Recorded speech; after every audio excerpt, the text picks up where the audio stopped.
തൃശൂർ പൂരത്തിന് വനിതാ പുലികളെ കണ്ടിട്ടുണ്ടെങ്കിലും ആദ്യമായാണ് വനിതാ മാവേലിയെ മസ്കറ്റുകാർ കാണുന്നത്. ഓൾ ഇന്ത്യ വുമൺ മസ്കറ്റിന്റെ നേതൃത്വത്തിലായിരുന്നു ഓണാഘോഷം. വനിതകളുടെ പരിപാടിയായതിനാൽ മാവേലിയും വനിത തന്നെ. ഇതിനുള്ള നറുക്കു വീണതാകട്ടെ പുലികളുടെ നാട്ടിൽ നിന്നുമെത്തിയ റംസീനയ്ക്ക്. ഞങ്ങളുടെ വനിതാ കൂട്ടായ്മ KW അതിന്റെ പ്രോഗ്രാമാണ് ഇന്ന്. അപ്പോ അനോഖിന്നാണ്. അപ്പൊ അതില് മാവേലിയായിട്ട് സാധാരണ പുരുഷന്മാരാണ് മാവേലിയായിട്ട് കിട്ടുന്നത്. അപ്പൊ ഞങ്ങള് ലേഡീസിന്റെ പ്രോഗ്രാം ആയത് കാരണം അങ്ങനെ ഒരു ഓപ്ഷൻ വന്നപ്പോൾ അത് തെരഞ്ഞെടുത്ത്. ആഘോഷത്തിൽ അതിഥിയായെത്തിയ നടി ശ്വേതാ മേനോന്റെ വക റംസീനയ്ക്കും സംഘാടകർക്കും കയ്യടി. ആദ്യമായിട്ടാണ് ഒരു സ്ത്രീ മഹാബലി വരുന്നത്. ഒമാനിലെ ഓണവിശേഷം ഇവിടെ തീരുന്നില്ല. കൈവീശി നടന്നു വരുന്നത് സാക്ഷാൽ ഈജിപ്ഷ്യൻ മാവേലി മംദോഹ്.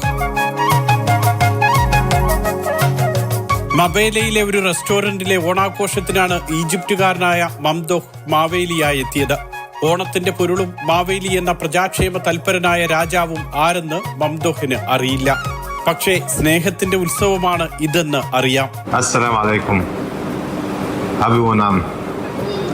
اليوم هذا احتفال بموالي كلها ملك كلها نفر سنين سوى هذا كل نفرات نفر كل واحد منشور العالم والنبولي.